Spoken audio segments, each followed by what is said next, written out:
Tours అయిపోయినాయి, విదేశాలకు వెళ్ళిన నేతలు స్వదేశాలకు వచ్చేసారు. ఇప్పుడు వాట్ నెక్స్ట్ కౌంటింగ్ మీదే దృష్టి పెడుతున్నారు. దాదాపుగా ఈ గ్యాప్ దాదాపు 13వ తేదీన పోలింగ్ అయిపోయిన తర్వాత 4వ తేదీ వరకు ఆ టెన్షన్, ఆ నరాలు తెగే ఉత్కంఠను భరించలేక నాయకులందరూ కూడా విదేశాలకు వెళ్ళిపోయారు. ప్రశాంతంగా ఇక్కడున్న వేడిని, దానికి తోడు ఈ పోలింగ్ వేడి, దానికన్నా భయంకరమైన వేడి, ఆ వేడిని తట్టుకోలేక శరీరానికి ఈ వెండ వేడి తగిలితే రేపు ఎవరు గెలుస్తారు, ఎవరు ఓడుతారు అనే ఆ వేడి లోపల మనసును గాయపరిచే అవకాశాలు ఉంటుంది. కాబట్టి చాలామంది విదేశాలకు టూర్లు వెళ్ళిపోయారు.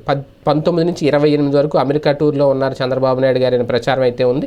ఆయన ఏ దేశంలో వెళ్ళారు, ఎక్కడ తిరిగారు అనేది క్లారిటీ లేదు. వైసీపీ చేసే విమర్శలు వైసీపీ చేసింది, జగన్ ఎక్కడికి వెళ్ళారు అనే విమర్శలు తెలుగుదేశం పార్టీ చేసుకుంటూ వచ్చింది. మొత్తాన్ని చూస్తే టూర్లు అయితే కంప్లీట్ అయిపోయినాయి. బాబు గారు ఉండవెళ్ళి తన ఇంటికి అయితే వచ్చేసారు. అలాగే పవన్ కళ్యాణ్ గారు కూడా విదేశాల్లో తిరిగారట. ఆయన కూడా 30వ తేదీకి ఆల్రెడీ ఆయన కూడా స్వదేశానికి వచ్చేసారు.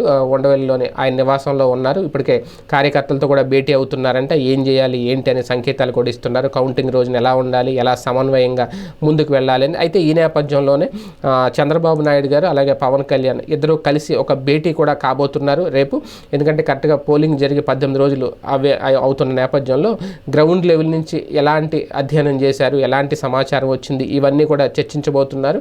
రేపొద్దున తెలుగుదేశం పార్టీ కూటమి గెలుస్తుందా, గెలిస్తే కనుక ఏం చేయాలి, 4వ తేదీ తర్వాత ఎలా ముందుకు వెళ్ళాలి అనే దాని మీద కూడా ఒక స్పష్టత రాబోతుందంట. ఈ భేటీలో పురంధేశ్వరి పాల్గొనే అవకాశం కూడా ఉంది అనేది ఒక సమాచారం. అంటే పోలింగ్ రోజున కనుక జనసేన, తెలుగుదేశం పార్టీ, బీజేపీ పూర్తిగా కోఆర్డినేషన్తో ఉంటే కనుక మంచి ఫలితాలు సాధించే తర్వాత ఎలా పని చేయాలి అనే దానికి ముందే ఒకసారి ఒక స్కెచ్ అయితే గీసుకుంటున్నారు, ఒక మ్యాప్ అయితే సిద్ధం చేసుకుంటున్నారట. ఈ నేపథ్యంలోనే వీళ్ళ ముగ్గురు భేటీ అయితే 31వ తేదీన ఉండవిల్లో జరగబోతుంది. 4వ తేదీ తర్వాత ఎలా వ్యవహరించాలి, ఎలా అనుసరించాలి, అలాగే క్యాడర్తో ఏం చెప్పాలి, ఎటువంటి సంకేతం ఇవ్వాలి, ఇవన్నీ రేపు ప్రకటించే అవకాశం కనిపిస్తోంది.